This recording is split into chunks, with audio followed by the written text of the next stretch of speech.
This is why Pong Krell is the most hated Jedi in all of Star Wars. Now, while many people think this might have been Ki-Adi-Mundi, whose war crimes are nothing to scoff at, Bring in the flamethrowers!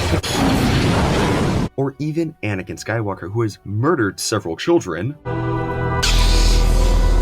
okay, well, at least with him, there's an argument that could be made if it was justified or not. But no, these Jedi all at least had some redeeming qualities that made them loved by the fans of the Star Wars community. Yet, this Jedi has no redeeming qualities whatsoever and has the target on his back the size of his head and biceps.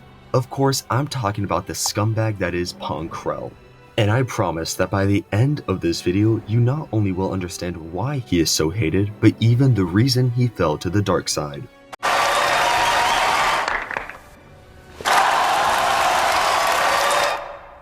Born on the planet of Ojam, this Basilisk quickly rose the ranks of the Jedi Order and became a master by the time of the Clone Wars. And while, yes, he did have an insanely good track record of winning battles during this war, this would also be the first of many signs that General Krell was far from the ideal Jedi. As you see, his strategies for winning battles often involved sending all of his clone soldiers out in a brutal forward assault. All the while, he would stay behind and watch. And without direct help from their Jedi General, this caused a severely high casualty count.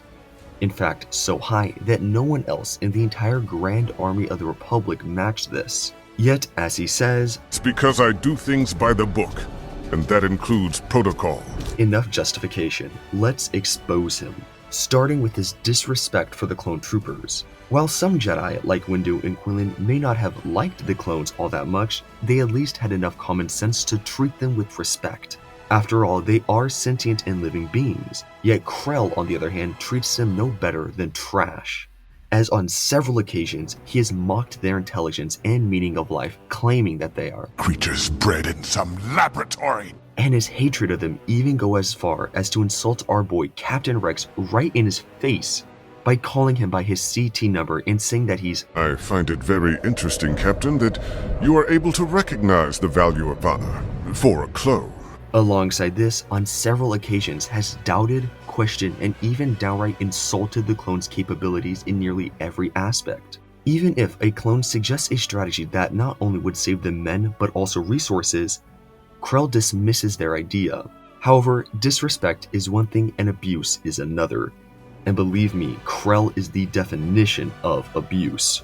Shortly after the 501st Legion was transferred over to Krell for the Battle of Umbara, he forces the men to march for hours on end with no rest, which is not the best if you're planning on taking over an enemy outpost. You'd want your troopers to be in best condition. Yet Krell seems to view this as a waste of time, which he does not hesitate to openly express to Rex and the other clones, as he loves to share with them in less than kind ways on why they don't need rest and why they are incompetent. "The men don't need rest. They need the resolve to complete the task at hand." Yet his brutal work hours are nothing compared to his quote-unquote strategies for winning battles, which I had mentioned earlier was quite literally throwing everything you have at them in a full forward assault, which yes can be effective, is also incredibly risky as it puts the lives of every single man in danger, as it leaves them in an open arena on enemy territory, which I guarantee you Krell was hoping for. And as if all of this wasn't bad enough, Krell threatens them if they fail to succeed on this death sentence. His abuse also spills out to the physical side of things, as he constantly and purposely pushes and bumps clones out of his way, disrespecting and disregarding the clones. However, this abuse is still not even close compared to what he did to Fives, when the clone tried to explain to Krell that what he was doing was wrong and how he was risking the lives of every clone out there. And instead of listening to the criticism, the Psycho pulls out his lightsaber and threatens to kill him. "Arc 5555, stand down." Like, who does that? Even when the clones manage to defy the odds Krell puts against them and take a massive victory for the Republic, Krell takes it into his own hands and decides to court-martial them and execute them for treason. Yet, when compared to his biggest atrocity, everything else seems like child play.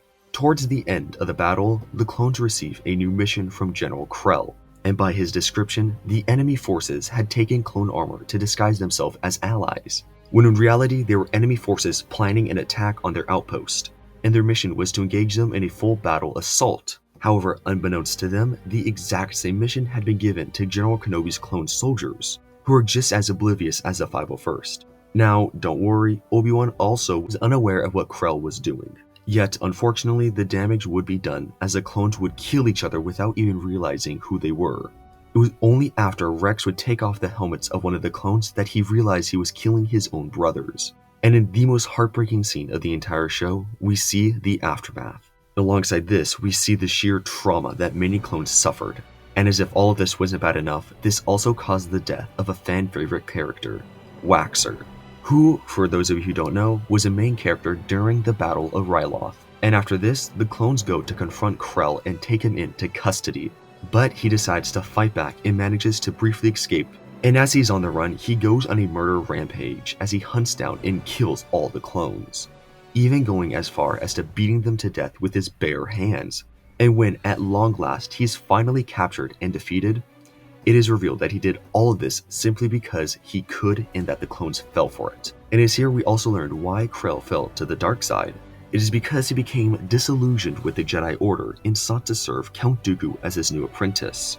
This was because he could foresee the end of the Republic and the Jedi Order through Order 66, although we doubt he knew the exact details. Even in his final moments, he mocked the clones and bragged about how he could escape and drive the Republic off the planet.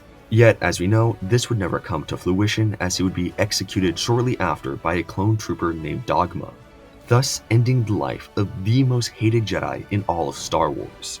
However, if you want to know what happens when a Sith Lord takes their hatred to the next level, make sure to click on screen now to learn about the immortal Sith Lord Darth Sion. I really hope you enjoyed today's video about the scumbag that was Pong Krell. If you did and you also hate him, make sure to like and subscribe, as it helps the channel out a ton. And with that, my fellow Star Wars nerds, may the Force be with you.